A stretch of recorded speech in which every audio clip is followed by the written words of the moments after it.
Hello दोस्तों, नमस्कार। आप सभी छोटे बड़े भाइयों का कुमार दत्त सफ़र में स्वागत है। मुश्किलों से भाग जाना आसान होता है, मुश्किलों से भाग जाना आसान होता है। हर पहलू ज़िंदगी का इम्तिहान होता है, हर पहलू ज़िंदगी का इम्तिहान होता है। डरने वालों को मिलता नहीं कुछ ज़िंदगी में, डरने वालों को मिलता नहीं कुछ ज़िंदगी में। लड़ने वालों के कदमों में जहान होता है, लड़ने वालों को कदमों में जहान होता है। हम इसी कोटेशन के साथ आप सभी का कुमार दत्त सफ़र में स्वागत करते हैं। अभी कुछ दिनों कुछ छोटे बड़े भाइयों को कमेंट आया था कि आप ज्योग्राफी ऑप्शनल के बारे में कुछ बुक्स के बारे में बताइए ताकि हम उन बुक्स को देख सकें, पढ़ सकें। तो मैं आप सभी को आज यूपीएससी और स्टेट पीसीएस के लिए कुछ ज्योग्राफी के बुक लिस्ट के बारे में बताना चाहूँगा। ख़ासतौर से हम सबसे पहले एनसीईआरटी के लिए बात करेंगे, जो बहुत ही इम्पोर्टेंट है, और वो भी ओल्ड एनसीईआरटी, पुरानी एनसीईआरटी जो है बुक्स जो पहले आती थी। ये आपको फ़ोटो स्टेट की दुकानों में आपको मिल जाएगा। जैसे मुखर्जी नगर, दिल्ली में अगर आप बात करें मुखर्जी नगर में मिल जाता है, वज़ीराबाद वगैरह हर जगह ये मिल जाता है यहाँ तो। और इलाहाबाद में भी आपको प्रयागराज में जो आपका सिविल का हब है, ख़ास तौर से आपका ये आनंद भवन के लगभग, या यूनिवर्सिटी, इलाहाबाद यूनिवर्सिटी के पास आपको एक फ़ोटोकॉपी की दुकान है, मुझे याद नहीं फ़िलहाल प्रयागराज का, तो वहाँ भी आपको मिल जाएगी। तो हम सबसे पहले ओल्ड एनसीईआरटी की बात करेंगे। सबसे पहले आपको हम बताते हैं कि ये है पुरानी एनसीईआरटी 6 क्लास की। 6 क्लास से 8 क्लास की ओल्ड एनसीईआरटी ज़रूर ही पढ़नी है, ताकि आपके वर्ल्ड मैप की लोकेशंस और वर्ल्ड मैप की जानकारियाँ हो सकेंगी। तो ये पहली है 6 क्लास की, देश और उनके निवासी।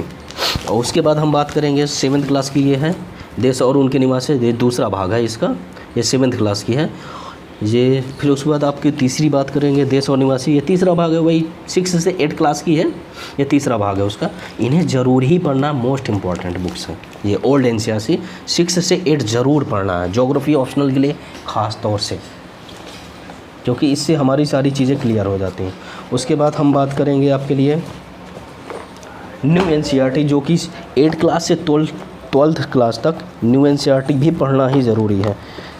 जीएस वाले भी पढ़ते हैं और ऑप्शनल वाले तो ज़रूर ही पढ़ते हैं। तो हम बात करेंगे सबसे पहले, ये आपकी न्यू क्लास की एनसीईआरटी हो गई, ये आपकी 8 क्लास की हो गई। सामाजिक विज्ञान, संसाधन एवं विकास 8 क्लास की हो गई। उसके बाद आपकी 9th क्लास की ये हो गई, सामाजिक विज्ञान समकालीन भाग 1 ये हो गई। 10th क्लास की एनसीईआरटी दोस्तों वो भी है, अभी मेरी मिल नहीं रही थी, काफ़ी दिन हो गई उसे रखे हो तो मिल नहीं रहे थे। आप 10th क्लास की भी न्यू एनसीईआरटी लेंगे। और ये आपकी 11th क्लास की एनसीईआरटी हो गई, भारत और भौतिक पर्यावरण। फिर आपकी 11th क्लास की एक एनसीईआरटी और है, 2 एनसीईआरटीज़ हैं 11th क्लास में, जो कि मोस्ट इम्पॉर्टेंट है। दूसरी आपकी भौतिक भूगोल के मूल सिद्धांत, इसे तो आपको पढ़ना ही पढ़ना है, ये बहुत ज़रूरी है। और फिर बाद 12th क्लास की 2 एनसीईआरटी हो जाती हैं। ये हो गया आपका भारत लोग और अर्थव्यवस्था, ये हो गया। उसके बाद आपका मानव भूगोल के मूल सिद्धांत, ये 12th क्लास की न्यू एनसीईआरटी है। इन्हें भी आपको पढ़ना ही पढ़ना है।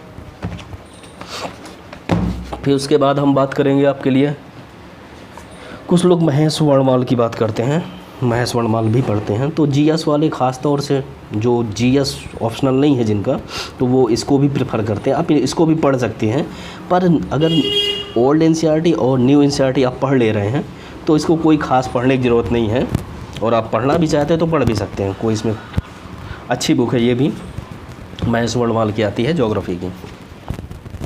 फिर उसके बाद हम बात करेंगे ज्योग्राफी प्रीवियस ईयर की बुक। जैसे होता है कि जब मैदान में क्रिकेट खेलने के लिए उतरते हैं तो हमको बॉलर के बारे में मालूम होना चाहिए कि वो स्पिनर है या फास्टर है, ये कैसी बॉल डालता है। तो बैट्समैन को बॉलर के बारे में जानकारी होनी चाहिए। उसी प्रकार जैसे प्रीवियस ईयर क्या होती है, ये बॉलर के समान होती है, बॉल के समान होती है। और आप एक क्रिकेटर के समान होते हैं। तो आपको पता होना चाहिए प्रीवियस ईयर में कैसे क्वेश्चन आते हैं। इसके लिए हम ये प्रीवियस ईयर के, या आप डायरेक्ट आप साइट से निकाल सकते हैं क्वेश्चंस, या आपको एक जगह कलेक्शन मिल जाता है, जैसे ऑप्शनल के लिए भी एक कलेक्शन मिल जाता है एक जगह। ये है, ये साइंटिफिक रीडर करके आती है यूपीएससी के, ज्योग्राफी ऑप्शनल के लिए है फिलहाल। ये आपको सारी कलेक्शंस मिल जाएंगे क्वेश्चन के प्रीवियस ईयर के ऑप्शनल के, जिसमें आपके भूगोल के सिद्धांत वगैरह के पहले क्वेश्चन जो है प्राकृतिक भूगोल इसके पूरे दिए हुए हैं, जिसमें आपके ऑप्शनल में हो गया भूगोल के सिद्धांत में भू आकृति विज्ञान हो गया, जलवायु विज्ञान हो गया, समुद्र विज्ञान हो गया और जीव भूगोल हो गया, उसके बाद पर्यावरण भूगोल हो गया, उसके बाद मानव भूगोल के ये वर्ल्ड ज्योग्राफी में आते हैं। 2 पार्ट होते हैं इसके, तो भूगोल के सिद्धांत और दूसरा मानव भूगोल आता है। तो मानव भूगोल में हो गया आपका टॉपिक मानव भूगोल के सिद्धांत वगैरह हो गए, फिर बाद आर्थिक भूगोल हो गया, उसके बाद जनसंख्या एवं बस्ती भूगोल होगा, प्रादेशिक आयोजन हो गया, फिर बाद आप इंडियन ज्योग्राफी में आएंगे। इंडियन ज्योग्राफी में आपका हो गया भौतिक विन्यास हो गया, संसाधन हो गया, कृषि हो गया, उद्योग हो गया, परिवहन, संचार एवं व्यवहार हो गया, फिर बाद सांस्कृतिक विन्यास हो गया, बस्ती हो गया, प्रादेशिक विकास एवं आयोजन हो गया, फिर बाद आपका टॉपिक है राजनीतिक परिप्रेक्ष्य, समकालीन मुद्दे, जैसे करंट में जो भी मुद्दे चल रहे हैं, जैसे पर्यावरण संकट हो गया, तो भूस्खलन हो गया, भूकंप हो गया, सुनामी हो गया, और ये आपका ग्लोबल वार्मिंग हो गया, प्रेजेंट टाइम में सबसे मोस्ट इम्पॉर्टेंट ग्लोबल वार्मिंग हो गया। फिर एक बार जैसे आप प्रेजेंट टाइम में यूक्रेन और रसिया को युद्ध को लेके हो गया, ये भी आता है ज्योग्राफी में, ये भी सारी चीज़ें आती हैं। तो ये हो गया आपके पास पहले तो, और फिर उसके बाद मैं कुछ ये आपके लिए, जैसे जीएस की अगर बात करते हैं तो जीएस में भी ज्योग्राफी होता है और अदर सब्जेक्ट होते हैं, तो इनका भी एक जगह कलेक्शन होता है, हर ईयर की 22 कलेक्शन होता है। ये साइंटिफिक रीडर के, ये काफ़ी अच्छी बुक रही है प्रीवियस ईयर के, मैंने देखा जहाँ तक, जैसे एक ही टॉपिक पे जो क्वेश्चन आए हुए हैं वो हर ईयर के, वो एक जगह इसमें कलेक्ट कर दिया गया है। तो ये जीएस के लिए सारे चारों सब्जेक्ट के लिए हुआ, first paper, second paper, third paper और फोर्थ पेपर, और ऐसे वगैरह भी इसमें दिया हुआ। तो आप इसको भी प्रेफर कर सकते हैं। और मैं कुछ जैसे कुछ ईयर के इसमें नहीं थे, तो मैंने उसके फ़ोटो कॉपीज़ निकालवा ली थी जी, क्योंकि प्रीवियस ईयर के बारे में आपको जानकारी होना ज़रूरी है। और उसके बाद हम कुछ बुक्स की बात करेंगे, जैसे आपके लिए ये हो गया आपके भारत भूगोल, माजिद हुसैन साहब की है, मैग्रा हिल में आती है, मैग्रा हिल पब्लिकेशन की है, माजिद हुसैन साहब की, ये काफ़ी अच्छी बुक है। इसको ज्योग्राफी ऑप्शनल वाले भी पढ़ते हैं, और आपकी स्टेट पीसीएस के लिए और यूपीएससी दोनों के लिए है, और जीएस के लिए भी लोग पढ़ते हैं, तो काफ़ी अच्छी बुक है, इसको भी पढ़ना ज़रूरी है। उसके बाद आपके लिए ये भौतिक भूगोल के लिए सविंदर सिंह को भी पढ़ना ज़रूरी है। और ये एक चीज़ मैं बताता हूँ कि आपको ये बुक्स, अगर आप कोचिंग वगैरह नहीं ले रहे हैं, तो आपको मार्केट में फ़ोटोकॉपी की दुकानों में आपको मिल जाएगी फ़ोटोकॉपीज़ कुछ नोट्स की, जैसे आपको कुमार गौरव सर हो गए, और आपको रवि रंजन सर हो गए, यूपीएससी के लिए ये काफ़ी अच्छे टीचर माने जाते हैं।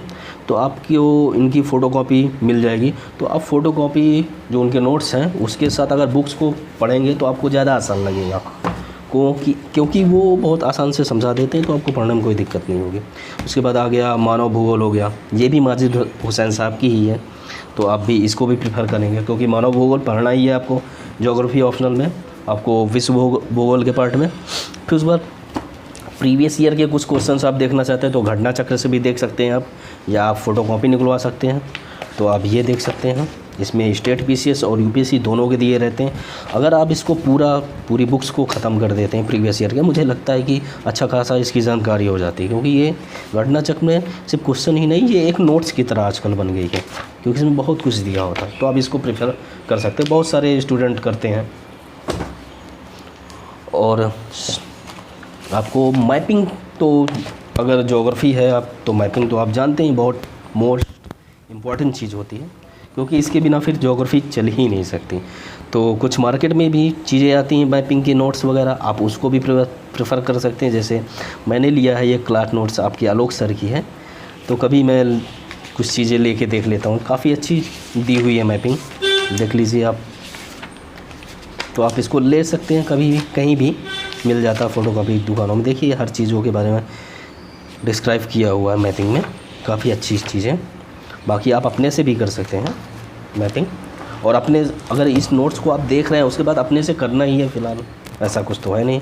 ये मैं कुछ जैसे किया हूँ अपना, ये काफ़ी पुरानी हो चुकी है मेरी मैपिंग, तो ये भर चुकी है, तो आप इसको देख लीजिए। ये मैपिंग सारी चीज़ें की हुई है मेरी। ये आपकी नदियाँ वगैरह दिखाई गई हैं, बाकी ये कुछ दर्रे वगैरह हैं। ये आपका जैसे मैंने एक इसका जैसे पृथ्वी का उद्गम जब से हुआ तो उसका विभिन्न कालों में डिवीज़न हुआ है, तो उसका जैसे इयोन, ईरा, पीरियड और इपोच उसके बारे में बताया है। ये चोटियाँ वगैरह है, पर्वत चोटियाँ वगैरह। फिर ये आपका वही हो गए तटीय भाग हो गए आपके, ये सारी चीज़ें। और फिर उसके बाद वर्ल्ड ज्योग्राफी जैसे मेरी कुछ चीज़ें हैं, आगे चल के वर्ल्ड ज्योग्राफी पे भी किया हुआ है वर्क।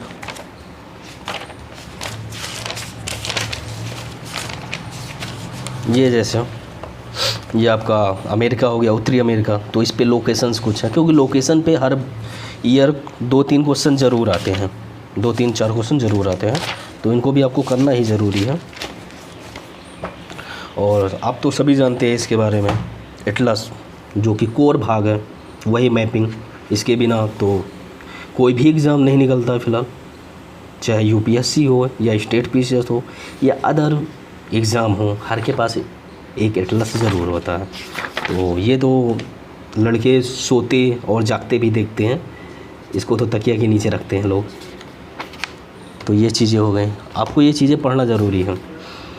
और इसके बाद मैं किसी दिन आपको जैसे बिहार के बारे में हो गया, बीपीएससी के बारे में, बीपीएससी के कुछ बुक लिस्ट के बारे में बताऊंगा किसी दिन, क्योंकि काफ़ी दोस्तों का कमेंट आ रहा था, तो मैं इसके बारे में भी बताना चाहूँगा किसी दिन, मैं आपको बताता हूँ। और फिर जीएस के पार्ट के बारे में भी बताऊँगा, यूपीएससी के जीएस में क्या क्या बुक लिस्ट है, क्या क्या पढ़ना है हमें, उसके बारे में। और फिर किसी दिन मैं जीएस के विभिन्न पार्ट के बारे में बात करूँगा, जो मतलब सिलेबस के बारे में बात करूँगा। तो ये काफ़ी लंबा वीडियो हो रहा है वैसे दोस्तों, तो मैं एक कोटेशन के साथ इस चीज़ को।